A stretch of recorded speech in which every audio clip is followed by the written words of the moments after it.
ಕರೋತು ಮಮ ಕಲ್ಯಾಣಂ ಹರಿರ್ಹಯಮುಖಾಭಿದಃ ಗುರುಶ್ಚ ಮಧ್ವನಾಮಾಮೇ ವರದೋಸ್ತು ನಿರಂತರಂ. ಪದವಾಕ್ಯ ಪ್ರಮಾಣಾಬ್ಧಿ ವಿಕ್ರೀಡನ ವಿಶಾರದಾನ್ ಲಕ್ಷ್ಮೀನಾರಾಯಣ ಮುನೀನ್ ವಂದೇ ವಿದ್ಯಾಗುರುನ್ ಮಮ ಅಪಾದಮೌಳಿ ಪರ್ಯಂತಂ ಗುರುಣಾಂ ಆಕೃತಿಂ ಸ್ಮರೇತ್ ತೇನ ವಿಘ್ನಾಃ ಪ್ರಣಶ್ಯಂತಿ ಸಿದ್ಧ್ಯಂತಿ ತ ಮನೋರಥಾಃ. ಶ್ರೀ ಗುರುಭ್ಯೋ ನಮಃ. ಹರಿ ಓಂ. ಶ್ರೀ ಶ್ರೀಪಾದರಾಜರ ಆರಾಧನಾ ಪ್ರಯುಕ್ತ ನಡೆಯುತ್ತಿರುವಂತಹ ಈ ಮಧ್ವ ವಿಜಯ ಚಿಂತನಾ ಸರಣಿಯಲ್ಲಿ ಇವತ್ತು ನಾವು 6ನೇ ಸರ್ಗದ ಚಿಂತನೆಯನ್ನು ಯಥಾಮತಿ ಮಾಡೋಣ. ಹಿಂದಿನ ಸರ್ಗದಲ್ಲಿ ಕೇಳಿದಂತೆ ಶ್ರೀಮದ್ ಆಚಾರ್ಯರು ಕೇರಳ ರಾಜ್ಯಕ್ಕೆ ಬಂದಿದ್ದಾರೆ. ಸಂಚಾರ ಕ್ರಮೇಣ ಕೇರಳ ರಾಜ್ಯದಲ್ಲಿ ಪಯಸ್ವಿನಿ ನದಿಯ ತೀರದಲ್ಲಿ ಇರುವಂತಹ ಒಂದು ದೇವಾಲಯಕ್ಕೆ ಬಂದಿದ್ದಾರೆ.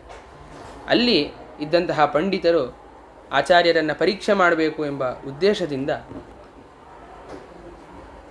ಋಗ್ವೇದದ ಒಂದು ಸೂಕ್ತವನ್ನು ಮುಂದಿಟ್ಟು ಇದರ ಅರ್ಥವರ್ಣನೆಯನ್ನು ತಾವು ಮಾಡಬೇಕು ಅಂತ ಹೇಳಿದ್ದಾರೆ. ಆವಾಗ ಮೊದಲಿಗೆ ಆಚಾರ್ಯರು ಬಹಳ ಸುಂದರವಾಗಿ ಒಂದೊಂದು ವರ್ಣಗಳು ಕೂಡ ಸ್ಪಷ್ಟವಾಗಿ ಕೇಳಿಸುವಂತೆ ಮೇಘಗಂಭೀರದಿಂದ ಆ ವೇದ ಮಂತ್ರದ ಉಚ್ಚಾರಣೆಯನ್ನು ನಡೆಸಿದ್ದಾರೆ. ಅನಂತರದಲ್ಲಿ ಆ ವೇದ ಮಂತ್ರದ ಅರ್ಥವನ್ನು ಕೂಡ ನಿರೂಪಣೆ ಮಾಡ್ತಾರೆ. ವೇದ ಮಂತ್ರದ ಅರ್ಥವನ್ನು ನಿರೂಪಣೆ ಮಾಡಿದ ನಂತರ ಒಂದು ಅರ್ಥವನ್ನು ಆಚಾರ್ಯ ಹೇಳಿದ್ದಾರೆ. ಆದ ನಂತರದಲ್ಲಿ ಅಲ್ಲಿರುವಂತಹ ಪಂಡಿತರು ನೀವು ಹೇಳಿದ ಅರ್ಥ ಈ ವೇದ ಮಂತ್ರದ ಅರ್ಥ ಆಗೋದಿಲ್ಲ, ಈ ವೇದ ಮಂತ್ರದ ಅರ್ಥ ನಾವು ಹೇಳಿದಂತೆಯೇ ಆಗುತ್ತೆ ಅಂತೇಳಿ ಅವರೊಂದು ಅರ್ಥವನ್ನು ಹೇಳ್ತಾರೆ. ಅವಾಗ ಶ್ರೀಮದ್ ಆಚಾರ್ಯ ಹೇಳ್ತಾರೆ, ನೋಡಿ, ವೇದಗಳಿಗೆ 3 ಅರ್ಥ ಇದೆ. ಭಾರತದ ಒಂದೊಂದು ಶ್ಲೋಕ ಕೂಡ 10 ಅರ್ಥಗಳಿದೆ. ವಿಷ್ಣು ಸಹಸ್ರನಾಮದ ಒಂದೊಂದು ಪದಕ್ಕೂ ಕೂಡ 100 ಅರ್ಥ ಇದೆ ಅಂಥೇಳಿ ಹೀಗಿರೋದು. ಸ್ಯಾತ್ತಥೇತ್ತಮಪಿ ಸಂಭವಿತಾರ್ಥಃ ತ್ರ್ಯರ್ಥತಾಂ ಶ್ರುತಿಷು ವಿತ್ತ ದಶಾರ್ಥಂ ಭಾರತಂ ನನು ಶತಾರ್ಥಮಪಿ ಸ್ಯಾತ್ ವೈಷ್ಣವಂ ಪದಸಹಸ್ರತಯಂ ಹಿ. ಹೀಗೆ 3 ಅರ್ಥಗಳು ವೇದಕ್ಕಿದೆ. ಆದ್ದರಿಂದ ನಾನು ಹೇಳಿರುವುದು ಅದರಲ್ಲಿ ಆದಂತಹ ಒಂದು ಅರ್ಥನೇ ಆಗಿದೆ. ನೀವು ಹೇಳಿದ್ದು ಒಂದು ಅರ್ಥನೇ, ನಾನು ಹೇಳೋದು ಕೂಡ ಇನ್ನೊಂದು ಅರ್ಥ ಆಗಿದೆ. ಅದರಿಂದಾಗಿ ಇದು ದೋಷ ಅಲ್ಲ ಅಂಥೇಳಿ ಆಚಾರ್ಯರು ಹೇಳ್ತಾರೆ. ಆವಾಗ ಇದೇ ಸಿಕ್ಕಿದ ಸಂದರ್ಭ ಅಂತ ಭಾವಿಸಿದ ಆ ಪಂಡಿತರು ಆಚಾರ್ಯರನ್ನು ಹೇಗಾರು ಮಾಡಿ ಗೆಲ್ಲಬೇಕು ಅಂತ ಅಂದ್ಕೊಂಡು, ನೀವು ಹೇಳ್ತಿರುವಂತೆ ವಿಷ್ಣು ಸಹಸ್ರನಾಮದ ಒಂದೊಂದು ಪದಕ್ಕೂ ಕೂಡ 100 ಅರ್ಥ ಅಂತ ಹೇಳ್ತಿದ್ದೀರಾ, ಹಾಗಿದ್ರೆ 100 ಅರ್ಥವನ್ನು ನೀವು ಹೇಳಿ ಅಂಥೇಳಿ ಪಂಡಿತರು ಹೇಳ್ತಾರೆ. ಆವಾಗ ಶ್ರೀಮದ್ ಆಚಾರ್ಯ ಹೇಳ್ತಾರೆ, ಸರಿ ನಾನು ಹೇಳ್ತೀನಿ, ಆದರೆ ನಾನು ಹೇಳಿದ ಅರ್ಥವನ್ನು ನೀವು ಮತ್ತೆ ನನಗೆ ವಾಪಸ್ ಅನುವಾದವನ್ನು ಮಾಡಬೇಕು. ಹಾಗೆ ಒಪ್ಕೊಂಡ್ರೆ ಮಾತ್ರ ನಾನು 100 ಅರ್ಥವನ್ನು ಹೇಳ್ತೀನಿ ಅಂತ. ಸರಿ ಆಯಿತು ಅಂಥೇಳಿ ಆ ಪಂಡಿತರು ಕೂಡ ಸಿದ್ಧರಾಗ್ತಾರೆ. ಶ್ರೀಮದ್ ಆಚಾರ್ಯರು ನಿರರ್ಗಳವಾಗಿ ಉಪನಿಷದ ಅನುಸಾರಿಯಾಗಿ ಆ ಒಂದೊಂದು ಪದದ ವಿಶ್ವಾದಿ ಪದಗಳ ಪ್ರತ್ಯಯ ಪ್ರಕೃತಿ ಇವುಗಳನ್ನೆಲ್ಲ ಬಿಡಿಸಿ ಸ್ಪಷ್ಟವಾಗಿ ಒಂದೊಂದು ಪದಕ್ಕೂ ಕೂಡ ಕ್ರಮವಾಗಿ 100 ಅರ್ಥವನ್ನು ನಿರೂಪಣೆ ಮಾಡ್ತಾ ಹೋಗ್ತಾ ಇದ್ದಾರೆ. ಆದರೆ ಈ ಪಂಡಿತರು ಆ ಅರ್ಥಗಳನ್ನು ತಲೆಯಲ್ಲಿ ಧಾರಣೆ ಮಾಡೋಕ್ಕೆ ಆಗ್ತಿಲ್ಲ. ಯಾಕೆ ಅಂತ ಹೇಳಿದ್ರೆ, ಆಚಾರ್ಯ ಒಂದು ಅರ್ಥವನ್ನು ಹೇಳ್ತಾರೆ, ಮುಂದಿನ ಅರ್ಥವನ್ನು ಹೇಳ್ತಾರೆ, ಹೀಗೆ ಮುಂದೆ ಅರ್ಥವನ್ನು ಹೇಳ್ತಾ ಹೋಗ್ತಾ ಇದ್ದಾರೆ. ಆದರೆ ಇವರಿಗೆ ಆ ಅರ್ಥವನ್ನು ಜ್ಞಾಪಕ ಇಟ್ಕೊಳ್ಳೋಕ್ಕಾಗ್ತಾಯಿಲ್ಲ. ಆಚಾರ್ಯ ಹೇಳಿದ ಒಂದು ಅರ್ಥವನ್ನು ಜ್ಞಾಪಕ ಇಟ್ಕೊಬೇಕು ಅಂಥೇಳಿ ಅದನ್ನು ಗಟ್ಟಿ ಮಾಡ್ಕೊಳ್ಳೋಷ್ಟರಲ್ಲಿ ಆಚಾರ್ಯ ಮುಂದಿನ ಅರ್ಥವನ್ನು ಹೇಳ್ತಾ ಇದ್ದಾರೆ. ಆ ಮುಂದಿನ ಅರ್ಥವನ್ನು ಕೇಳಿಸ್ಕೊಬೇಕು ಅಂಥೇಳಿ ಪ್ರವೃತ್ತಿ ಮಾಡಿದಾಗ ಹಿಂದಿನ ಅರ್ಥ ಎಲ್ಲ ಮರ್ತೋಗ್ತಾ ಇದೆ. ಹೀಗೆ ಆಚಾರ್ಯರ ಅರ್ಥ ಹೇಳುವುದು ಒಂದು ನೀರಿನ ಪ್ರವಾಹದಂತೆ ಅದು ಹೋಗ್ತಾ ಇದೆ. ಇವ್ರ ಕೈಲಿ ಅದನ್ನು ಹಿಡಿಯೋಕ್ಕಾಗ್ತಾ ಇಲ್ಲ. ಆವಾಗ ಅಲ್ಲಿದ್ದಂತಹ ಪಂಡಿತರು ಆಚಾರ್ಯರಲ್ಲಿ ಬಂದು ಕ್ಷಮೆಯನ್ನು ಬೇಡ್ತಾರೆ. ತಪ್ಪಾಯಿತು, ನಾವು ಇಂಥ ದೇವತಾ ಸ್ವರೂಪರಾದಂತಹ ನಿಮ್ಮನ್ನು ಈ ರೀತಿಯಾಗಿ ಪರೀಕ್ಷೆ ಮಾಡಿ ತಪ್ಪು ಅಂಥೇಳಿ ಕ್ಷಾಮ್ಯ ಸೌಮ್ಯ ಸಕಲಜ್ಞ ನಮಸ್ತೆ ಅಂತ ಹೇಳ್ತಾರೆ. ನೀವು ಸರ್ವಜ್ಞರಾದ ನಿಮ್ಮನ್ನು ನಾವು ಪರೀಕ್ಷೆ ಮಾಡಬಾರ್ದು, ಆದ್ದರಿಂದ ದಯವಿಟ್ಟು ಕ್ಷಮಿಸಿ ಅಂಥೇಳಿ ಅಂತಹ ಪಂಡಿತರು. ಆ ಪಂಡಿತರು ಕೂಡ ಸಾಮಾನ್ಯರಾಗಿರಲಿಲ್ಲ. ಸಾಂಗವೇದ ಚತುರ ಇತಿಹಾಸೇ ಶಿಕ್ಷಿತಾ ಸುಭಾವ ಅತಿ ಧೃಷ್ಟಾ, ತುಂಬ ಧೈರ್ಯವುಳ್ಳಂತಹ ಪಂಡಿತರು, ಇಲ್ಲ ಸಾಂಗವಾಗಿ ವೇದಾಧ್ಯಯನವನ್ನು ಮಾಡಿದವರು, ಭಾರತಾದಿಗಳನ್ನು ಚೆನ್ನಾಗಿ ಅಧ್ಯಯನ ಮಾಡಿದಂತಹ ದೊಡ್ಡ ಪಂಡಿತರು ಕೂಡ ಆಚಾರ್ಯರ ಆ ಮಹಿಮೆಗೆ ಅವರು ಕೂಡ ಬೆರಗಾಗಿ ನಮಸ್ಕರಿಸಿದ್ದಾರೆ. ಹೀಗೆ ಮತ್ತೆ ಸಂಚಾರ ಕ್ರಮೇಣ ಆಚಾರ್ಯರು ಇನ್ನೊಂದು ದೇವಾಲಯಕ್ಕೆ ಹೋಗ್ತಾರೆ. ಆ ದೇವಾಲಯಕ್ಕೆ ಹೋದಾಗ ಅಲ್ಲೂ ಕೂಡ ವೇದವನ್ನು ಅಧ್ಯಯನ ಮಾಡಿದಂತಹ ಇನ್ನೊಂದು ಪಂಡಿತ ವರ್ಗ ಆಚಾರ್ಯರ ಪರೀಕ್ಷೆನ ಮಾಡಬೇಕು ಅಂತಲೇ ಕಾಯ್ತಾಯಿದ್ರು. ಅಲ್ಲಿ ಬಂದಾಗ ಆಚಾರ್ಯರನ್ನು ಅವರು ಪ್ರಶ್ನೆ ಮಾಡ್ತಾರೆ.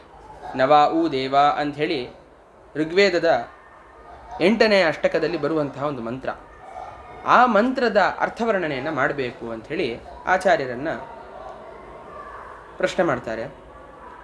ಆವಾಗ ಆಚಾರ್ಯರು ಆ ಅರ್ಥವನ್ನು ಬಿಡಿಸ್ತಾ ತಂ ಸ್ಫುಟಂ ಪ್ರಕಟಯನ್ ಸ ಪ್ರಣೀಯಾನ್ ಶಬ್ದ ಮೂಲ ಅವಧತ್ ಪ್ರಣಧಾತು. ಹೀಗೆ ಆ ಮಂತ್ರದ ಅರ್ಥವನ್ನು ಸ್ಪಷ್ಟವಾಗಿ ಬಿಡಿಸ್ತಾ ಮಂತ್ರಲ್ಲಿ ಬರುವಂತೆ ಉತೋ ರಹಿಫ್ ಪೃಣತೋ ನೋಪ ಅಂಥೇಳಿ ಬರುತ್ತೆ. ಅಲ್ಲಿ ಪೃಣತಃ ಅಂಥೇಳಿ ಆ ಶಬ್ದದ ಅರ್ಥವನ್ನು ಬಿಡಿಸುವಂತಹ ಸಂದರ್ಭದಲ್ಲಿ ಪೃಣತಃ ಅಂತ ಹೇಳ್ತಾರೆ. ಪೃಣದಾನೆ ಅಂಥೇಳಿ ಧಾತು, ಆ ಶಬ್ದದ ಮೂಲ ಧಾತು ಪೃಣದಾನೆ ಅಂಥೇಳಿ ಆಚಾರ್ಯರು ಹೇಳ್ತಾರೆ. ಹೀಗೆ ಹೇಳಿದಾಗ ಅಲ್ಲಿದ್ದಂತಹ ಒಬ್ಬ ಪಂಡಿತ, ಅಲ್ಲ ಅದು ಪೃಣಧಾತು ಅಂದರೆ ಪೃಣದಾನೆ ಎಂಬ ಧಾತು ಅಲ್ಲ, ಹೊರತು ಪ್ರೀಣನೆ ಎಂಬುವಂತಹ ಧಾತು ಅದು ಅಂಥೇಳಿ ಅಲ್ಲಿದ್ದಂತಹ ಪಂಡಿತ ಹೇಳ್ತಾನಂತೆ. ಇದನ್ನು ಕೇಳಿದ ಆಚಾರ್ಯರು ಜೋರಾಗಿ ನಗ್ತಾರಂತೆ. ಭಾವಪ್ರಕಾಶಿಗಾಲ್ ಹೇಳ್ತಾರೆ, ಪ್ರಹಸತಿ ಪಶ್ಯತಿ ತಿರ್ಯಕ್ ಸಮಧಿಕ ರಕ್ತೇನ ಲೋಚನೇನ ರುಷ ಕರ ಕಿಸಲಯೇನ ಚೋರುಂ ಪ್ರಹರತಿ ಚತತ ಸಭಾ ಚಕಂಪೇಚ. ದೊಡ್ಡ ಅಟ್ಟಹಾಸವನ್ನು ಮಾಡ್ತಾರೆ. ಕಣ್ಣೆಲ್ಲ ಕೆಂಪಾಗಿದೆ ಆಚಾರ್ಯರದು. ಜೋರಾಗಿ ನಗ್ತಾರೆ, ತಿರುಗ್ತಾರೆ, ನಗ್ತಾರೆ, ಚಪ್ಪಾಳೆಯನ್ನು ಹೊಡಿತಾ ಜೋರಾಗಿ ನಗ್ತಾರಂತ ಒಂದ್ಸರಿ. ಆ ಅಟ್ಟಹಾಸ ಮಾಡಿದ್ದಕ್ಕೆ ಆ ಸಭೆ ನಡುಗತ್ತಂತ ಒಂದು ಕ್ಷಣದಲ್ಲಿ. ಹೀಗೆ ಅಟ್ಟಹಾಸ ಮಾಡಿದ ನಂತರ ಆ ಪಂಡಿತನನ್ನು ಕುರಿತು ಹೇಳ್ತಾರೆ, ನೋಡಪ್ಪ, ನಿನಗೆ ಮೊದಲಿಗೆ ಅಕ್ಷರಾಭ್ಯಾಸವನ್ನು ನಿನ್ನ ಗುರುಗಳ ಮನೆಗೆ ಹೋಗಿ ಅಕ್ಷರಾಭ್ಯಾಸವನ್ನು ಸರಿಗೆ ಮಾಡ್ಕೊಂಬ. ಧೂಳಿನಲ್ಲಿ ಪ್ರ ಪ್ರ ಪ್ರಿ ಪ್ರಿ ಹೀಗೆ ಈ ಅಕ್ಷರಗಳ ಅಭ್ಯಾಸವನ್ನು ಮಾಡಿಕೊಂಡು ಆಮೇಲೆ ವಾಪಸ್ ಬಾ. ನೀನು ನಾನು ಹೇಳ್ತಿರೋದು ಪೃಣಧಾತು, ನೀನು ಪ್ರೀಣನೆಯ ಧಾತು ಹೇಳ್ತೀಯ. ಪೃಣ ಮತ್ತು ಪ್ರೀ, ಇಲ್ಲಿ ಪೃಣತಃ ಅನ್ನೋ ಶಬ್ದ ಇರೋದು ವೇದದಲ್ಲಿ. ನೀನು ಪ್ರೀಣನೆ ಅಂಥೇಳಿ ಪರಾಗು ಪೃಗು ನಿಮಗೆ ವ್ಯತ್ಯಾಸನೇ ಗೊತ್ತಾಗಿಲ್ಲ. ಅದನ್ನು ಸರಿಗೆ ಮೊದಲಿಗೆ ಅಕ್ಷರಾಭ್ಯಾಸವನ್ನು ಮಾಡ್ಕೊಂಬ ಅಂಥೇಳಿ ಹೀಗೆ ಆ ಸಭೆಯಲ್ಲಿ ಆಚಾರ್ಯರು ಗೆಲ್ತಾರೆ. ಆ ಸಭೆಯಲ್ಲಿರುವಂತಹ ಪಂಡಿತರನ್ನು ಹೀಗೆ ಸೋಲಿಸ್ತಾರೆ. ಹೀಗೆ ಎಲ್ಲರೂ ಕೂಡ ಮತ್ತೆ ಅಲ್ಲಿರುವಂತಹ ಪಂಡಿತರು ಆಚಾರ್ಯರಿಗೆ ನಮಸ್ಕರಿಸಿ ಅಲ್ಲಿರುವಂತಹ ಪಂಡಿತರು ಕೂಡ ಶರಣಾಗ್ತಾರೆ, ಕ್ಷಮೆಯನ್ನು ಬೇಡ್ತಾರೆ. ತದನಂತರದಲ್ಲಿ ಹೀಗೆ ಸಂಚಾರ ಮಾಡ್ತಾ ಆಚಾರ್ಯರು ಮತ್ತೆ ಕೇರಳದ ಇನ್ನೊಂದು ದೇವಾಲಯಕ್ಕೆ ಬಂದಾಗ ಅಲ್ಲಿರುವಂತಹ ಪಂಡಿತಗಣ ಮತ್ತೆ ಆಚಾರ್ಯನ ಪರೀಕ್ಷೆ ಮಾಡಬೇಕು ಅಂತಲೇ ಕಾಯ್ತಾ ಇದ್ರು.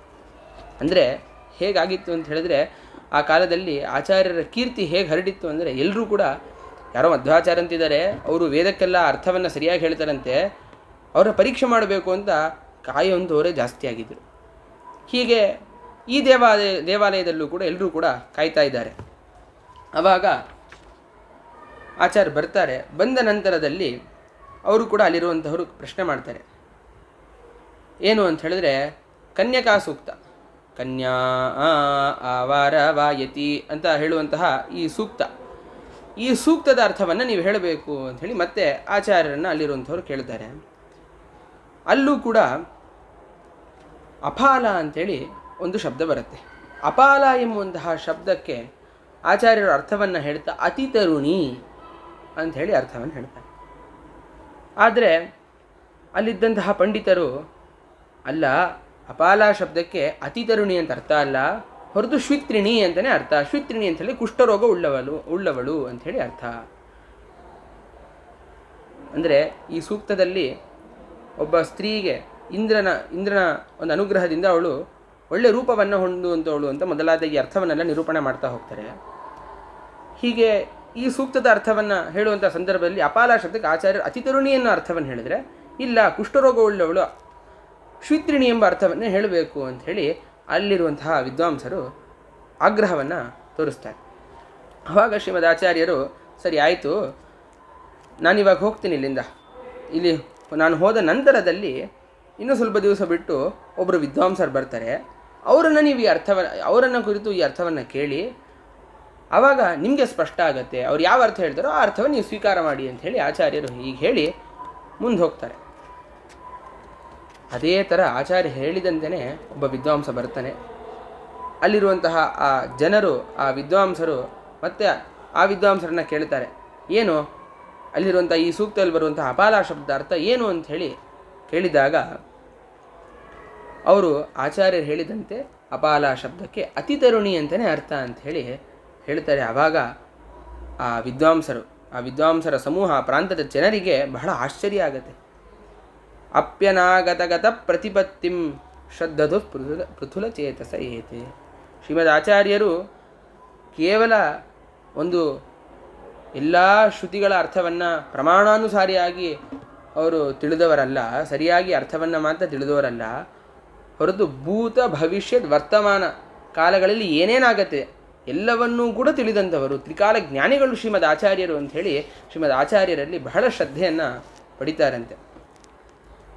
ಹೀಗೆ ಆಚಾರ್ಯರು ಸಂಚಾರವನ್ನು ಮಾಡ್ತಾ ಅವರು ಮತ್ತೆ ವಾಪಸ್ಸು ಉಡುಪಿಗೆ ಬರ್ತಾರೆ.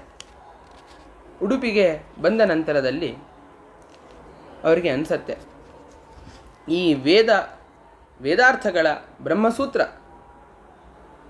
ಮೊದಲಾದವುಗಳ ಅರ್ಥವನ್ನು ಸರಿಯಾಗಿ ನಿರ್ಣಯ ಮಾಡಬೇಕು, ಸರಿಯಾದಂತಹ ಅರ್ಥವನ್ನು ನಾನು ಹೇಳಬೇಕು ಅಂಥೇಳಿ ಈ ಸಂದರ್ಭದಲ್ಲಿ ಪ್ರತಿಜ್ಞೆಯನ್ನು ಮಾಡ್ತಾರೆ. ನಾರಾಯಣ ಪಂಡಿತರು ಮಧ್ವ ವಿಜಯದಲ್ಲಿ ಬಹಳ ಚೆನ್ನಾಗಿ ಈ ಪ್ರಸಂಗವನ್ನು ನಿರೂಪಣೆ ಮಾಡ್ತಾರೆ. ದ್ರೌಪದಿ, ಭಾರತೀದೇವಿ ವೇದಾಭಿಮಾನಿ ಆದವಳು. ಅಂತಹ ದ್ರೌಪದಿಗೆ ದುರ್ಯೋಧನನ ಸಭೆಯಲ್ಲಿ ಅವಮಾನ ಆದಾಗ ಭೀಮಸೇನ ದೇವರು ಪ್ರತಿಜ್ಞೆಯನ್ನು ಮಾಡ್ತಾರೆ. ದುರ್ಯೋಧನಾದಿಗಳನ್ನು ನಾನು ಸಂಹಾರ ಮಾಡ್ತೀನಿ ಅಂತ ಹೇಳಿ ಹೇಗೆ ಪ್ರತಿಜ್ಞೆ ಮಾಡ್ತಾರೋ ಅದೇ ರೀತಿಯಾಗಿ ಈ ವೇದಗಳಿಗೆ ಅಭಿಮಾನಿ ಭಾರತೀದೇವಿ, ಅದೇ ಥರ ಈ ವೇದಗಳು, ಈ ಬ್ರಹ್ಮಸೂತ್ರಗಳು, ಇವುಗಳು ಕೂಡ ಈ ದುಷ್ಟರ ಅಪವ್ಯಾಖ್ಯಾನದಿಂದ ಜೋರಾಗಿ ಪ್ರಾರ್ಥನೆ ಮಾಡ್ತಾ ಇದೆ.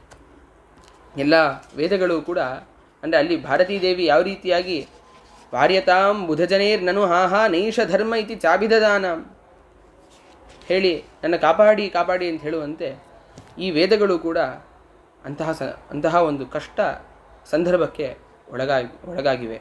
ಯಾಕೆಂದರೆ ಅನೇಕ ಜನರು ಈ ವೇದ ಬ್ರಹ್ಮಸೂತ್ರಾದಿಗಳಿಗೆ ಅಪವ್ಯಾಖ್ಯಾನವನ್ನು ಮಾಡಿದ್ದಾರೆ. ಆದ್ದರಿಂದ ಶ್ರೀಮದ್ ಆಚಾರ್ಯರು ಪುಷ್ಟಬುದ್ಧಿರ್ ಅಕರೋಟ್ ಕರುಣಾಬ್ಧಿ ದುಷ್ಟ ಪಕ್ಷದಮನ ಸ್ಥಿರ ಸಂಧಾಂ, ಅದರಿಂದ ಸರಿಯಾದಂತಹ ಒಂದು ಅರ್ಥ ಎಲ್ಲ ದುಷ್ಟ ಪಕ್ಷಗಳನ್ನು ಕೂಡ ನಿರಾಕರಣೆ ಮಾಡಬೇಕು ಎಂಬಂತಹ ಒಂದು ಪ್ರತಿಜ್ಞೆಯನ್ನು ಶ್ರೀಮದ್ ಆಚಾರ್ಯರು ಈ ಸಂದರ್ಭದಲ್ಲಿ ಮಾಡ್ತಾರೆ. ಅದನ್ನು ನಾರಾಯಣ ಪಂಡಿತಾಚಾರ್ಯರು ಪ್ರಮೇಯ ನವಮಾಲಿಕಾ ಗ್ರಂಥದಲ್ಲೂ ಕೂಡ, ಈ ಸುಮಧ್ವಿಜಯ ಸಾರ ಸಂಗ್ರಹ ಅಂತ ಏನು ಕರೀತಾರಲ್ಲ ಪ್ರಮೇಯ ನವಮಾಲಿಕಾ, ಆ ಗ್ರಂಥದಲ್ಲೂ ಕೂಡ ಭೀಮೋವಾ ಭೀಮಸಂಧಃ ಅಂತೇಳಿ ಹೇಳ್ತಾರೆ. ಭೀಮಸಂಧಃ ಅಂತ ಹೇಳಿದ್ರೆ ಭೀಮ ಅಂದರೆ ಭಯಂಕರವಾಗಿರುವಂಥ ಸಂಧಃ ಪ್ರತಿಜ್ಞೆ ಉಳ್ಳವರು ಅಂತ ಅರ್ಥ. ಭಯಂಕರವಾದ ಪ್ರತಿಜ್ಞೆ ಏನು ಅಂತ ಹೇಳಿದ್ರೆ ಎಲ್ಲ ದುಷ್ಟ ಮತಗಳನ್ನು ಕೂಡ ನಾನು ನಿರಾಕರಣೆ ಮಾಡ್ತೀನಿ ಅಂತ ಹೇಳಿ ಶ್ರೀಮದ್ ಆಚಾರ್ಯರು ಪ್ರತಿಜ್ಞೆಯನ್ನು ಮಾಡಿದ್ದಾರೆ. ಹೀಗೆ ಇದರ ನಂತರದಲ್ಲಿ ಆಚಾರ್ಯರು ಬದರಿಕಾಶ್ರಮಕ್ಕೆ ಹೋಗಬೇಕು, ಬದರಿ ಯಾತ್ರೆಯನ್ನು ಮಾಡಬೇಕು ಎಂಬಂತಹ ಇಚ್ಛೆ ಬರುತ್ತೆ. ಆವಾಗ ಆ ಸಂದರ್ಭದಲ್ಲಿ ಉಡುಪಿಯಲ್ಲಿ ಶ್ರೀಮದ್ ಆಚಾರ್ಯರು ಗೀತಾಭಾಷ್ಯ, ಭಗವದ್ಗೀತಾ ಭಾಷ್ಯವನ್ನು ರಚನೆ ಮಾಡಿ ತಮ್ಮ ಗುರುಗಳಾದಂತಹ ಅಚ್ಯುತ ಪ್ರೇಕ್ಷರಿಗೆ ಮತ್ತು ಅಚ್ಯುತ ಪ್ರೇಕ್ಷರ ಜೊತೆ ಒಬ್ಬರು ಜ್ಯೇಷ್ಠ ಯತಿಗಳು ಅಂತ ಅಲ್ಲಿ ಇದ್ದಂತಹ ಒಬ್ಬರು ಯತಿಗಳು, ಆ ಯತಿಗಳಿಗೂ ಕೂಡ ಆ ಗೀತಾಭಾಷ್ಯವನ್ನು ನೀಡ್ತಾರೆ. ನೀಡಿ ಅಚ್ಯುತ ಪ್ರೇಕ್ಷರ ಆಜ್ಞೆಯನ್ನು ಪಡೆದು ಶ್ರೀಮದ್ ಆಚಾರ್ಯರು ಬದರಿಕಾಶ್ರಮಕ್ಕೆ ಹೊರಡಕ್ಕೆ ತಯಾರಿಯನ್ನು ಮಾಡ್ಕೊತಾರೆ. ಹೀಗೆ ಆಚಾರ್ಯರು ಇವಾಗ ಬದರಿ ಯಾತ್ರೆಯನ್ನು ಮಾಡ್ತಾ ಇದ್ದಾರೆ. ಮಾಡ್ತಾ ನೀರಜ ಮಲಯ ಮಂಡಲವೃತ್ಯ ಶ್ಲಾಘಿತೋ ಭುವಿ ಸದಾಲ್ಯನುಯಾತಃ, ಹೀಗೆ ಅನೇಕ ಸಜ್ಜನರಿಂದ ಕೂಡಿಕೊಂಡು ಅವರ ಶಿಷ್ಯರು ಯಾರಿದ್ದಾರೆ ಅವ್ರ ಜೊತೆ ಎಲ್ಲ ಕೂಡಿಕೊಂಡು ಶ್ರೀಮದ್ ಆಚಾರ್ಯರು ಬದರಿ ಪ್ರಯಾಣವನ್ನು ಶುರು ಮಾಡಿದ್ದಾರೆ. ಆವಾಗ ಆಚಾರ್ಯರು ಎಲ್ಲ ತೀರ್ಥ ಕ್ಷೇತ್ರಗಳಲ್ಲೂ ಕೂಡ ಅವರು ಅಲ್ಲಿರುವಂತಹ ತೀರ್ಥಗಳಲ್ಲಿ ಸ್ನಾನವನ್ನು ಮಾಡಿ ಮುಂದೆ ಹೋಗ್ತಾ ಇದ್ದಾರೆ. ಹೀಗೆ ತೀರ್ಥಜಾತಂ ಉಭಯಂ ಚ ಧರಣ್ಯಾಮ್ ಅಂಥೇಳಿ ಹೇಳ್ತಾರೆ. ಭೂಮಿಯಲ್ಲಿ ಎರಡು ರೀತಿಯಾದಂತಹ ತೀರ್ಥಗಳು. ತೀರ್ಥ ಶಬ್ದಕ್ಕೆ ಜಲ, ಅಲ್ಲಿರುವಂತಹ ನೀರು, ಸರೋವರ ಮೊದಲಾದಂಥ ಅರ್ಥವೂ ಕೂಡ ಬರುತ್ತೆ. ತೀರ್ಥ ಶಬ್ದಕ್ಕೆ ಇನ್ನೊಂದು ಶಾಸ್ತ್ರ ಅಂತಲೂ ಅರ್ಥ ಇದೆ. ಹೀಗೆ ಒಂದೊಂದು ದೇಶಗಳಲ್ಲಿ ಬರುವಂತಹ ಆ ಪುಣ್ಯ ತೀರ್ಥಗಳಲ್ಲಿ ಸ್ನಾನ ಮಾಡುವ ಮೂಲಕ ಶ್ರೀಮದ್ ಆಚಾರ್ಯರು ಸ್ನಾನ ಮಾಡಿದ್ರಿಂದ ಆ ತೀರ್ಥಗಳಿಗೆ ಶುದ್ಧಿ ಆಗ್ತಾಯಿದೆ ಅಷ್ಟೇ ಹೊರತು ಆಚಾರ್ಯರಿಗೆ ಶುದ್ಧಿ ಅಂತಿರಲಿಲ್ಲ. ಆದ್ದರಿಂದ ಆ ತೀರ್ಥಗಳನ್ನು ಶುದ್ಧಿಗೊಳಿಸ್ತಾ, ಅಷ್ಟಲ್ಲದೆ ಆ ಪ್ರಾಂತದಲ್ಲಿ ಅಲ್ಲಿ ಇರುವಂತಹ ಎಲ್ಲ ಶಾಸ್ತ್ರದ ಅರ್ಥವನ್ನೂ ಕೂಡ ನಿರ್ಣಯ ಮಾಡ್ತಾ, ಅಂದರೆ ಎಲ್ಲೆಲ್ಲಿ ಹೋಗ್ತಾರೋ ಅಲ್ಲೆಲ್ಲ ಕಡೆ ತಮ್ಮ ವೇದವ್ಯಾಸದೇವರ ಮತವನ್ನು ಸ್ಥಾಪನೆ ಮಾಡ್ತಾ, ಹೀಗೆ ತೀರ್ಥಜಾತಂ ಉಭಯಂ ಚ ಧರಣ್ಯಂ ಬುದ್ಧಿಶುದ್ಧಿ ಕರಗೋ ನಿಕರಾಢ್ಯಂ ತೀರ್ಥಜಾತಂ ಉಭಯಂ ಚ ಧರಣ್ಯಂ ಹೀಗೆ ಮಾಡ್ತಾ ಅಲ್ಲಿರುವಂಥ ಭಾಗವತ ಪಾಠಗಳನ್ನೆಲ್ಲ ಶುದ್ಧಿಗೊಳಿಸ್ತಾ. ಏಕೆಂದರೆ ದೇಶದಲ್ಲಿ ಭಾಗವತ ಪಾಠ ಅನೇಕ ರೀತಿಯಾಗಿ ಪ್ರಚಲಿತವಾಗಿದೆ. ಆದರೆ ವೇದವ್ಯಾಸ ದೇವರಿಗೆ ಯಾವುದು ಸಂಬಂಧವಾದ ಪಾಠ ಅಂಥೇಳಿ ಹೀಗೆ ಎಲ್ಲ ಹೋಗುವಂತಹ ಸ್ಥಳಗಳಲ್ಲೂ ಕೂಡ ಆಚಾರ್ಯ ಅದರ ನಿರ್ಣಯವನ್ನು ಮಾಡ್ತಾ ಅವರು ಹೊರಡ್ತಾ ಗಂಗಾ ನದಿಯನ್ನು ಕೂಡ ಬಹಳ ಅನಾಯಾಸವಾಗಿ ದಾಟಿ ಆಚಾರ್ಯರು ಬದರಿಕಾಶ್ರಮಕ್ಕೆ ಬಂದಿದ್ದಾರೆ. ಬದರಿಕಾಶ್ರಮದಲ್ಲಿ ಅಂದರೆ ಬದರಿಕಾಶ್ರಮ ಅಂತ ಹೇಳಿದ್ರೆ ಇವಾಗ ಇರುವಂತಹ ಆ ಚಿಕ್ಕ ಬದ್ರಿ ಅಂತ ಏನು ಕರೀತಾರಲ್ವ, ಈ ಬದರಿಕಾಶ್ರಮಕ್ಕೆ ಬಂದಿದ್ದಾರೆ. ಇಲ್ಲಿ ಮಂಡಯನ್ ಭರತ ಖಂಡಂ ನಾದಿರಾಯಣ ಪದೋತ್ರ ಪರೋಯಃ ತಂ ನಮನ್ ಪ್ರಚುರಧೀರ್ ಹರಿಗೀತಾ ಭಾಷ್ಯಂ ಅರ್ಪಯತ್ ಯದುಪಾಯ ನಮಸ್ಮಿ. ಅಲ್ಲಿ ಬಂದು ಆಚಾರ್ಯರು ಅಲ್ಲಿ ನಾರಾಯಣ ದೇವರಿಗೆ ನಮಸ್ಕಾರವನ್ನು ಮಾಡಿ ತಾವು ಬರೆದಿರುವಂತಹ ಗೀತಾಭಾಷ್ಯವನ್ನು ಬದರಿಯಲ್ಲಿರುವಂತಹ ನಾರಾಯಣನಿಗೆ ಅರ್ಪಣೆಯನ್ನು ಮಾಡ್ತಾರೆ. ಅರ್ಪಣೆ ಮಾಡಿದ ನಂತರ ಆ ಭಗವಂತನ ಪ್ರೀತಿಗಾಗಿ ಅಂಥೇಳಿ ಭಗವಂತನ ಎದುರು ಕೂತ್ಕೊಂಡು ತಮ್ಮ ಶಿಷ್ಯರಿಗೆ ಗೀತಾಭಾಷ್ಯ ಪಾಠವನ್ನು ಮಾಡ್ತಾರಂತೆ. ಈ ಗೀತಾಭಾಷ್ಯ ಪಾಠವನ್ನು ಮಾಡುವಂತಹ ಸಂದರ್ಭದಲ್ಲಿ ಆ ಗೀತಾಭಾಷ್ಯದ ಶುರು ಮಾಡಿದ್ದಾರೆ. ಆವಾಗ ಆಚಾರ್ಯರು ಶಕ್ತಿತಃ ಗೀತಾಭಾಷ್ಯದ ಮಂಗಳಾಚರಣೆಯಲ್ಲಿ ಮೊದಲಿಗೆ ಶಕ್ತಿತಃ ಅಂಥೇಳಿ ನಾನು ಶಕ್ತಿ ಅನುಸಾರವಾಗಿ ಗೀತಾ ವ್ಯಾಖ್ಯಾನವನ್ನು ಮಾಡ್ತೀನಿ ಅಂಥೇಳಿ ಆಚಾರ್ಯರು ಅಲ್ಲಿ ಮಂಗಳಾಚರಣೆಯಲ್ಲಿ ಪ್ರತಿಜ್ಞೆ ಮಾಡ್ತಾರೆ. ಇದನ್ನು ಕೇಳಿದ ಭಗವಂತ ಹೇಳ್ತಾನಂತೆ, ಏತದರ್ಥಮತಿ ಸೂಕ್ಷ್ಮಮಪಿತ್ವಂ ಶಕ್ತ ಏವನ ಯದಾತ್ತ ಸಮಸ್ತಂ ತೇನ ಲೇಷತ ಇತೀಹ ಪದಂ ಸ್ಯಾತ್. ಹೀಗೆ ನೀನು ಶಕ್ತಿತಃ ನೀನು ಅರ್ಥವನ್ನು ನೀನು ಹೇಳ್ತೀನಿ ಅಂತ ಹೇಳಿಬಿಟ್ರೆ ನೀನು ಸರ್ವಜ್ಞ. ನಿನ್ನಲ್ಲಿರುವಂತಹ ಎಲ್ಲ ಅರ್ಥವನ್ನು ಕೂಡ ನೀನು ಹೇಳುವಂಥ ಎಲ್ಲ ಅರ್ಥವನ್ನು ಕೂಡ ಇವಾಗಿನ ಜನರು ಅರ್ಥ ಮಾಡ್ಕೊಳಕ್ಕಾಗೋದಿಲ್ಲ. ಆದ್ದರಿಂದ ಶಕ್ತಿತಃ ಅಂತ ಹೇಳಬೇಡ, ಹೊರತು ಲೇಷತಃ ಅಂತ ಹೇಳು ಅಂಥೇಳಿ ಶ್ರೀಮದ್ ಆಚಾರ್ಯರನ್ನು ಕುರಿತು ವೇದವ್ಯಾಸ ದೇವರು ಹೇಳ್ತಾರೆ. ಹೀಗೆ ವೇದವ್ಯಾಸ ದೇವರ ನಾರಾಯಣನ ಆ ಆಜ್ಞಾನುಸಾರಿಯಾಗಿ ಶ್ರೀಮದ್ ಆಚಾರ್ಯರು ಲೇಷತಃ ಅಂಥೇಳಿ ಪದವನ್ನು ಹಾಕ್ತಾರೆ. ಅದರಿಂದ ಲೇಷತಃ ಅಂದರೆ ಸ್ವಲ್ಪ ಅರ್ಥವನ್ನು, ಗೀತೆಯ ಸ್ವಲ್ಪ ಅರ್ಥವನ್ನು ನಾನು ವರ್ಣನೆ ಮಾಡ್ತೀನಿ ಅಂಥೇಳಿ ಆಚಾರ್ಯರು ಪ್ರತಿಜ್ಞೆಯನ್ನು ಮಾಡ್ತಾರೆ. ಪ್ರತಿಜ್ಞೆಯನ್ನು ಮಾಡಿ ಆ ಗೀತಾ ಅರ್ಥವನ್ನು ತಮ್ಮ ಶಿಷ್ಯರಿಗೆ ಪಾಠ ಮಾಡ್ತಾ ಇದ್ದಾರೆ. ಪಾಠ ಮಾಡುವಂತಹ ಸಂದರ್ಭದಲ್ಲಿ ಬಹಳ ಬೆಳಿಗ್ಗೆಯಿಂದ ಪಾಠ ಮಾಡ್ತಾ ರಾತ್ರಿಯ ಸಂದರ್ಭದಲ್ಲೂ ಕೂಡ ಇನ್ನೂ ಪ್ರವಚನ ಮಾಡ್ತಾನೇ ಇದ್ದಾರೆ. ಆವಾಗ ಶಿಷ್ಯರೆಲ್ಲರೂ ಕೂಡ ಬಹಳ ಆಯಾಸ ಆಗಿತ್ತು. ಅವರೆಲ್ಲರೂ ಕೂಡ ನಿದ್ರೆಯನ್ನು ಮಾಡ್ತಾರೆ. ಸರಿ, ಶಿಷ್ಯರು ಕೂಡ ಪಾಠ ಕೇಳ್ತಾನೆ ಎಲ್ಲರೂ ಕೂಡ ನಿದ್ರೆಯನ್ನು ಮಾಡಿದ್ದಾರೆ ಅಂಥೇಳಿ ಪಾಠವನ್ನು ನಿಲ್ಲಿಸ್ತಾರೆ. ಪಾಠವನ್ನು ನಿಲ್ಲಿಸಿದ ಕೂಡಲೇ ಇನ್ನೇನು ಮುಗೀತು ಅಂಥೇಳಿ ನಿಲ್ಲಿಸಿದ್ರೆ ಆಚಾರ್ಯರು, ಆವಾಗ ನಾರಾಯಣ ಸ್ಫಾಲನ ನೆಲವನ್ನು ತಟ್ಟಿ ಜೋರಾಗಿ ಶಬ್ದ ಮಾಡುವಂತೆ, ತಾಡನ ಮಾಡುವಂತೆ ಶಬ್ದವನ್ನು ಮಾಡಿ ಉಚ್ಯತಾಂ, ನೀವು ಅರ್ಥವನ್ನು ಹೇಳಿ ನೀವು ಅಂಥೇಳಿ ಶ್ರೀಮನ್ನಾರಾಯಣ ಆಚಾರ್ಯರು ಹೇಳ್ತಾರೆ. ನಾನು ಕೇಳ್ತಾ ಇದ್ದೀನಿ, ಇವ್ರು ಮಲ್ಕೊಂಡಿದ್ರು ಕೂಡ ನಾನು ಈ ಅರ್ಥವನ್ನೇ ಕೇಳ್ತಾ ಇದ್ದೀನಿ, ಆದ್ದರಿಂದ ಈ ಅರ್ಥವನ್ನು ನೀವೇನು ಹೇಳು ಅಂಥೇಳಿ ನಾರಾಯಣ ಪ್ರಚೋದನೆಯನ್ನು ಮಾಡ್ತಾ ಇದ್ದಾನೆ. ಹೀಗೆ ಆ ಶಬ್ದವನ್ನು ಕೇಳಿ ಆಚಾರ್ಯರು ಮತ್ತೆ ಆ ವ್ಯಾಖ್ಯಾನವನ್ನು ಮುಂದುವರಿಸ್ತಾರೆ. ಮತ್ತು ಶಿಷ್ಯರು ಕೂಡ ಆ ಪಾಠವನ್ನೆಲ್ಲ ಕೇಳ್ತಾರೆ. ಹೀಗೆ ಬದ್ರಿಕಾಶ್ರಮದಲ್ಲಿ ಅನೇಕ ದಿವಸ ಇರ್ತಾರೆ ಆಚಾರ್ಯರು. ಅನೇಕ ದಿವಸ ಇರಬೇಕಾದ್ರೆ ಅವರು ಪ್ರತಿದಿನವೂ ಕೂಡ ಅಲ್ಲಿರುವಂತಹ ಬದರಿಯಲ್ಲಿ ನಾವು ಇವತ್ತಿಗೂ ಕೂಡ ನೋಡ್ತೀವಿ, ಅಲ್ಲಿ ಅಲಕಾನಂದ ಗಂಗೆ ಹರಿತಾಳೆ. ಆ ಗಂಗಾ ಸ್ನಾನವನ್ನು ಪ್ರತಿದಿನವೂ ಕೂಡ ಮಾಡ್ತಿದ್ರು. ನಾರಾಯಣ ಪಂಡಿತರು ಒಂದು ಮಾತನ್ನು ಹೇಳ್ತಾರೆ, ಮಜ್ಜನಂ ವ್ಯಥಿತ ಶೀತಲ ಗಂಗಾ ವಾರಿಣಿತ್ಯ ಮರುಣೋದಯ ಕಾಲೇ ಯತ್ ಸ್ಪೃಶಂತಿ ನನರ ಹಿಮಭೀತ ಅಂಶ ಯೇಷ ಪೃಷತಾಂ ಅಧಿಪಸ್ಯ. ಬದರಿಯ ವಾತಾವರಣ, ಆ ಚಳಿ ವಾತಾವರಣದಲ್ಲಿ ಕೊರಿಯುವಂತಹ ನೀರು, ಆ ನೀರಿನಲ್ಲಿ ಜನರು ಕೈ ಇಡಕ್ಕೂ ಕೂಡ ನೀರನ್ನು ಮುಟ್ಟಕ್ಕೇನೆ ಹೆದರ್ಕೊತಾರೆ. ಆದರೆ ಶ್ರೀಮದ್ ಆಚಾರ್ಯರು ಪ್ರತಿದಿನ, ಅದು ಅರುಣೋದಯ ಕಾಲದಲ್ಲಿ ಬೆಳಗಿನ ಜಾವದ ಆ ಸಂದರ್ಭದಲ್ಲಿ ಮಜ್ಜನಂ ವ್ಯಧಿತ, ಅವರು ಪ್ರತಿದಿನ ಸ್ನಾನವನ್ನು, ಗಂಗಾ ಸ್ನಾನವನ್ನು ಮಾಡ್ತಾಯಿದ್ರು. ಅಷ್ಟಲ್ಲದೆ ಅಲ್ಲಿ ಅನಂತ ಮಠ ಇದೆ. ಆ ಅನಂತ ಮಠದಲ್ಲಿ ಮಧ್ವಾಚಾರ್ಯರು ಕಾಷ್ಠಮೌನ ವ್ರತವನ್ನು ಕೂಡ ನಡೆಸ್ತಾರೆ. ಒಂದು ಮಂಡಲದಷ್ಟು ದಿವಸ ಅಲ್ಲಿದ್ದು ಅಲ್ಲಿ ಕಾಷ್ಠಮೌನ ವ್ರತವನ್ನು ಮಾಡ್ತಾ ಇರ್ತಾರೆ. ಆವಾಗ ಒಂದು ದಿವಸ ರಾತ್ರಿಯ ಸಮಯದಲ್ಲಿ ಏನಾಗತ್ತೆ ಅಂತ ಹೇಳಿದ್ರೆ, ವೇದವ್ಯಾಸ ದೇವರು ಪ್ರತ್ಯಕ್ಷರಾಗ್ತಾರೆ. ಪ್ರತ್ಯಕ್ಷರಾಗಿ ಶ್ರೀಮದ್ ಆಚಾರ್ಯರನ್ನು ಕುರಿತು ಹೇಳ್ತಾರೆ, ಬದರಿಕಾಶ್ರಮಕ್ಕೆ ನೀನು ಬರಬೇಕು. ಅಂದರೆ ವೇದವ್ಯಾಸ ದೇವರು ಇರುವಂತಹ ಆ ಬದರಿಕಾಶ್ರಮಕ್ಕೆ ನೀನು ಬರಬೇಕು ಅಂಥೇಳಿ ವೇದವ್ಯಾಸ ದೇವರೇ ಆಚಾರ್ಯರನ್ನು ಕರೀತಾರೆ. ಆವಾಗ ಶ್ರೀಮದ್ ಆಚಾರ್ಯರು ಹಾಗೆ ಆ ಬದರಿಕಾಶ್ರಮಕ್ಕೆ ಹೋಗಬೇಕು ಅಂಥೇಳಿ ಅವರ ಮನಸ್ಸನ್ನು ಮಾಡ್ತಾರೆ.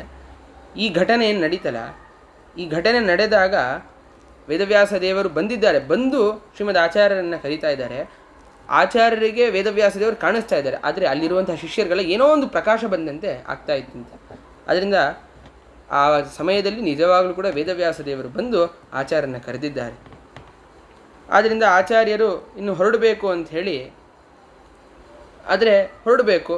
ಆದರೆ ಇಲ್ಲಿರುವಂತಹ ಶಿಷ್ಯರ ಮೇಲೆ ಒಂದು ಕರುಣೆ, ಇವರು ಮೌನವ್ರತವನ್ನು ಮಾಡ್ತಾ ಇದ್ದಾರೆ. ಅದನ್ನ ಶಿಷ್ಯರಿಗೆ ಹೇಳೋಕ್ಕಾಗ್ತಿಲ್ಲ, ನಾನು ಈ ಥರ ಹೋಗಿ ಬರ್ತೀನಿ ಅಂಥೇಳಿ ಹೇಳೋಕ್ಕಾಗ್ತಿಲ್ಲ ಅಂಥೇಳಿ ಭೂಮಿಯ ಮೇಲೆ ಬರೆದಿಡ್ತಾರಂತೆ. ನೇದೃಶಂ ಸ್ಥಳಮಲಂ ಶಮಲಗ್ನಂ ನಾಸ್ಯ ತೀರ್ಥ ಸಲಿಲಸ್ಯ ಸಮಂವಾಹ ನಾಸ್ತಿ ವಿಷ್ಣು ಸದೃಶಂ ನನು ದೇವನ್ ನಾಸ್ಮದುಕ್ತಿ ಸದೃಶಂ ಹಿತರೂಪಂ.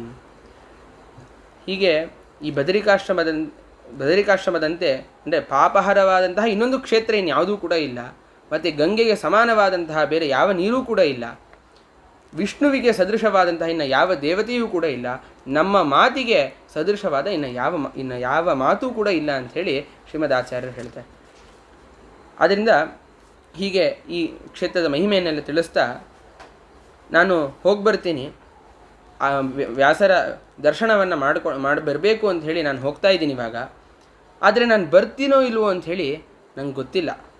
ಅದು ಗೊತ್ತಿರೋದು ವೇದವ್ಯಾಸ ದೇವರಿಗೆ. ಯಾಕೆಂದರೆ ಅಲ್ಲಿ ಹೋದ್ಮೇಲೆ ಅಲ್ಲೇ ಇರ್ಬೋದು ಅಥವಾ ಮತ್ತೆ ವಾಪಸ್ ಬರಬಹುದು, ಅದು ವೇದವ್ಯಾಸ ದೇವರಿಗೆ ಗೊತ್ತು. ಆದ್ದರಿಂದ ಸ್ವಸ್ತಿವಹ ಅಸ್ತು, ನಿಮಗೆಲ್ಲರೂ ಕೂಡ ಒಳ್ಳೆಯದಾಗಲಿ, ಮಂಗಳ ಆಗಲಿ ಅಂಥೇಳಿ ಶ್ರೀಮದ್ ಆಚಾರ್ಯ ಇಷ್ಟು ವಿಷಯವನ್ನು ಒಂದು ಪತ್ರದಲ್ಲಿ ಅಥವಾ ಭೂಮಿಯಲ್ಲಿ ಅವರು ಬರೆದಿಟ್ಟಿದ್ದಾರೆ. ಬರೆದು ಆಚಾರ್ಯರು ಹೊರಡುತ್ತಾರೆ. ಆದರೆ ಅಲ್ಲಿರುವಂತಹ ಶಿಷ್ಯರು ಎಷ್ಟು ಸಜ್ಜನರಾಗಿದ್ದರು ಅಂತ ಹೇಳಿದ್ರೆ, ಎಲ್ಲರೂ ಆ ಗುರುಗಳ ವಿರಹವನ್ನು ತಡೆಯೋಕ್ಕಾಗ್ತಾ ಇಲ್ಲ. ಯದ್ಯಪಿ ಗುರುಗಳು ನಮ್ಮನ್ನ ಬಿಟ್ಟು ಹೋಗ್ತಾ ಇದ್ದಾರಲ್ಲ, ಇಂತಹ ಒಂದು ದೇಶದಲ್ಲಿ ನಮ್ಮನ್ನ ಬಿಟ್ಟು ಹೋಗ್ತಾ ಇದ್ದಾರಲ್ಲ ಅಂಥೇಳಿ ಆ ವಿರಹ ತಡೆಯೋಕ್ಕಾಗ್ತಾ ಇಲ್ಲ. ಆದರೂ ಕೂಡ ಆ ಶಿಷ್ಯರು ಯಾರೂ ಕೂಡ ಆಚಾರ್ಯರೇ ನೀವು ಇಲ್ಲೇ ಇರಬೇಕು, ಹೋಗಬೇಡಿ ಅಂಥೇಳಿ ಯಾರೂ ಕೂಡ ಕೇಳಲಿಲ್ವಂತೆ.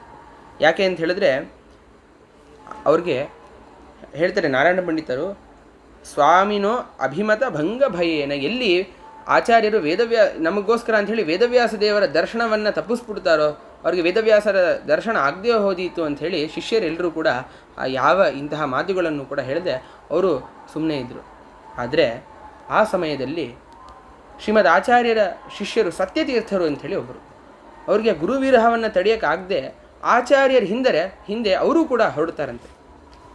ಹೊರಟು ಆಚಾರ್ಯರು ಬಹಳ ವೇಗವಾಗಿ ಬೆಟ್ಟಗಳನ್ನು ಹಾರ್ತಾ ಇದ್ದಾರೆ. ಒಂದೊಂದು ಪರ್ವತಗಳನ್ನು ಕೂಡ, ಒಂದು ಪರ್ವತದಿಂದ ಇನ್ನೊಂದು ಪರ್ವತ, ಇನ್ನೊಂದು ಪರ್ವತದಿಂದ ಇನ್ನೊಂದು ಪರ್ವತ, ಹೀಗೆ ಕಲ್ಲು ಮುಳ್ಳು ಏನನ್ನೂ ಕೂಡ ಗಮನಿಸದೆ ಅವರು ಹೋಗ್ತಾ ಇದ್ದಾರೆ. ಆದರೆ ಈ ಸತ್ಯತೀರ್ಥರು ಕೂಡ ಗುರುವಿರಹವನ್ನು ತಡೆಯದೆ ಆಚಾರ್ಯರನ್ನು ಹಿಂಬಾಲಿಸ್ಕೊಂಡು ಅವರು ಕೂಡ ಹೊರಟಿದ್ದಾರೆ. ಈ ಸತ್ಯತೀರ್ಥರು ಎಂಥವರಾಗಿದ್ದರು ಅಂತ ಹೇಳಿದ್ರೆ, ಆಚಾರ್ಯರ ಹತ್ರ 3 ಬಾರಿ ಐತರೇಯ ಭಾಷ್ಯವನ್ನು 3 ಬಾರಿ ಪಾಠವನ್ನು ಕೇಳಿದ್ರಂತೆ. ಆಚಾರ್ಯರಿಗೆ ಅತ್ಯಂತ ಪ್ರೀತಿಪಾತ್ರರಾದ ಶಿಷ್ಯರು ಕೂಡ ಆಗಿದ್ದರು. ಅಂತಹ ಸತ್ಯತೀರ್ಥರು ಹೀಗೆ ಆಚಾರ್ಯರನ್ನೇ ಹಿಂಬಾಲಿಸ್ಕೊಂಡು ಅವರು ಕೂಡ ಹಿಂದೆ ಹೋಗ್ತಾ ಇದ್ದಾರೆ. ಆದರೆ ಆಚಾರ್ಯರು ಒಂದ್ಸಲಿ ಹಿಂದೆ ತಿರುಗಿ ನೋಡ್ತಾರಂತೆ. ನೋಡಿದ್ರೆ ಈ ಶಿಷ್ಯ ಹಿಂದೆ ಬರ್ತಾ ಇದ್ದಾನೆ. ಅವನಿಗೆ ಮಧ್ಯದಲ್ಲಿ ದಾರಿಯಲ್ಲಿ ಬೇರೆ ಯಾವುದೋ ಸಮಸ್ಯೆ ಆಗಬಾರ್ದು ಅಂಥೇಳಿ ಆಚಾರ್ಯರು ತಮ್ಮ ಕೈಯಿಂದ ಸಂಜ್ಞೆಯನ್ನು ಮಾಡ್ತಾರೆ. ವಾಪಸ್ ಹೋಗು ಅಂಥೇಳಿ ಸಂಜ್ಞೆಯನ್ನು ಮಾಡ್ತಾರೆ. ಬರೀ ಈ ಸಂಜ್ಞೆ ಮಾಡಿದ್ದಕ್ಕೇ ಕೇವಲ 2 ಮುಹೂರ್ತಗಳಲ್ಲಿ ಆ ಸತ್ಯತೀರ್ಥರು ವಾಪಸ್ಸು ಆ ಬದರಿಕಾಶ್ರಮಕ್ಕೆ, ತಮ್ಮ ಬೇರೆ ಶಿಷ್ಯರು ಇದ್ದಂತಹ ಆ ಸ್ಥಳಕ್ಕೆ ವಾಪಸ್ ಬಂದಿದ್ದಾರೆ. ಹೀಗೆ ಅವರು ಆಚಾರ್ಯರು ಬದರಿಕಾಶ್ರಮಕ್ಕೆ ಹೋಗುವಂಥದ್ದು ಹೇಗೆ ಹೋಗ್ತಿದ್ರು ಅಂತ ಹೇಳಿದ್ರೆ, ವಾನರೇಂದ್ರ ಇವ ವಾಯುಜವೋಸೋ ಭೀಮಸೇನ ಇವ ದಾನವ ಭೀಮ. ಹನುಮಂತ ದೇವರಂತೆ ಅವರು ಹೋಗ್ತಾ ಇದ್ದಾರೆ. ಹನುಮಂತ ದೇವರಂತೆ ಒಂದು ಪರ್ವತದಿಂದ ಇನ್ನೊಂದು ಪರ್ವತಕ್ಕೆ ಹೀಗೆ ಅತ್ಯಂತ ವೇಗವಾಗಿ ಬದರಿಕಾಶ್ರಮಕ್ಕೆ ಅವರು ಹೋಗ್ತಾ ಇದ್ದಾರೆ. ಹೀಗೆ ಬದರಿಕಾಶ್ರಮಕ್ಕೆ ಹೋಗಿ ಅಲ್ಲಿರುವಂತಹ ಆ ಪರ್ವತವನ್ನು, ಆ ಹಿಮಾಲಯ ಪರ್ವತವನ್ನು, ಬಹಳ ಸುಂದರವಾದಂತಹ ಆ ಹಿಮಾಲಯ ಪರ್ವತವನ್ನು ಆಚಾರ್ಯರು ನೋಡ್ತಾರೆ. ಹೀಗೆ ಅಲ್ಲಿ ವೇದವ್ಯಾಸ, ಇನ್ನು ಅಲ್ಲಿ ಹೋಗಿ ಅನಂತರದಲ್ಲಿ ವೇದವ್ಯಾಸರ ದರ್ಶನವನ್ನು ಕೂಡ ಆಚಾರ್ಯರು ಮಾಡ್ತಾರೆ. ಹೀಗೆ 6ನೇ ಸರ್ಗದ ಈ ಅಂಶ, ಈ 6ನೇ ಸರ್ಗದ ಒಂದು ಅಭಿಪ್ರಾಯ, ಶ್ರೀಮದ್ ಆಚಾರ್ಯರು ಈ ರೀತಿಯ ಕೊನೆಗೆ ಬದರಿಕಾಶ್ರಮಕ್ಕೆ ಹೋಗ್ತಾ ಇದ್ದಾರೆ ಅಂಥೇಳಿ ಇಲ್ಲಿಗೆ 6ನೇ ಸರ್ಗವು ಮುಗಿಯುತ್ತೆ. ಹೀಗೆ ಪ್ರಮೇಯ ನವಮಾಲಿಕಾದಲ್ಲಿ ನಾರಾಯಣ ಪಂಡಿತಾಚಾರ್ಯ ಹೇಳ್ತಾ, ಈ 6ನೇ ಸರ್ಗದ ಕೊನೆಗೆ ಹೇಳ್ತಾ ಅವರು ಸಾರ್ಧಂ ವೃದ್ಧಿ ಸಮೇ ಸ್ಯಾತ್ ಅಂಥೇಳಿ, ನಮ್ಮ ಜ್ಞಾನವೃದ್ಧಿಗಾಗಿ ಅಂತಹ ಈ ಬದರಿಕಾಶ್ರಮಕ್ಕೆ ಹೋಗ್ತಿರುವಂತಹ ಶ್ರೀಮದ್ ಆಚಾರ್ಯರು ನಮ್ಮ ಜ್ಞಾನಾಭಿವೃದ್ಧಿಗಾಗಿ ನಮಗೆ ಅನುಗ್ರಹವನ್ನು ಮಾಡಲಿ ಅಂಥೇಳಿ ಪ್ರಾರ್ಥನೆಯನ್ನು ಮಾಡ್ತಾರೆ. ಆದ್ದರಿಂದ ಈ 6ನೇ ಸರ್ಗದ ಈ ಕಥಾಶ್ರವಣದಿಂದಾಗಿ ಜ್ಞಾನಾಭಿವೃದ್ಧಿ ಮೊದಲಾದವುಗಳು ಆಗುವುದು. ಹೀಗೆ ಈ 6ನೇ ಸರ್ಗದ ಚಿಂತನೆಯನ್ನು ಇವತ್ತಿನ ದಿವಸ ನಾನು ಯಥಾಮತಿ ಮಾಡಿದ್ದೇನೆ. ಹೀಗೆ ಈ ಶ್ರೀಪಾದರಾಜರ ಈ ಆರಾಧನಾ ಸಂದರ್ಭದಲ್ಲಿ ಮಧ್ವವಿಜಯದ ಚಿಂತನೆ ಅನ್ನೋದು ಬಹಳ ಯುಕ್ತವಾದಂಥದ್ದು. ಯಾಕೆ ಅಂತ ಹೇಳಿದ್ರೆ, ಶ್ರೀಪಾದರಾಜರೇ ಯಾರೂ ಕೂಡ ಈ ಕೊಡದೇ ಇರುವಂತಹ ಮಧ್ವನಾಮ ಎಂಬಂತಹ ಒಂದು ಅದ್ಭುತವಾದ ಕೃತಿಯನ್ನು ಶ್ರೀಪಾದರಾಜರು ಸಮಾಜಕ್ಕೆ ನೀಡಿದವರು. ಇನ್ನು ಅನೇಕ ವಾಗ್ವಜ್ರಾದಿ ಗ್ರಂಥಗಳನ್ನ ಕೂಡ ಕೊಟ್ಟಿದ್ದಾರೆ. ಹೀಗೆ ಅಂತಹ ಆ ಮಧ್ವನಾಮದ, ಕೇವಲ ಮಧ್ವನಾಮಗಳನ್ನ ಹೇಳೋ ಮೂಲಕನೇ ಸಕಲ ಪಾಪವೂ ಕೂಡ ಪರಿಹಾರ ಆಗುವುದು ಅಂಥೇಳಿ ಪ್ರಸಿದ್ಧವಾಗಿದೆ. ಹೀಗೆ ಅಂತಹ ಈ ಶ್ರೀಪಾದರಾಜರ ಆರಾಧನಾ ಸಂದರ್ಭದಲ್ಲಿ ಈ ಮಧ್ವವಿಜಯ ಚಿಂತನೆಯನ್ನು ಮಾಡೋಕ್ಕೆ ಅವಕಾಶ ಕೊಟ್ಟಂತಹ ಪರಮಪೂಜ್ಯ ಶ್ರೀಪಾದಂಗಳವರಿಗೆ ನನ್ನ ನಮಸ್ಕಾರಗಳನ್ನ ಸಮರ್ಪಣೆ ಮಾಡ್ತಾ ಶ್ರೀಕೃಷ್ಣ ಅರ್ಪಣಮಸ್ತು.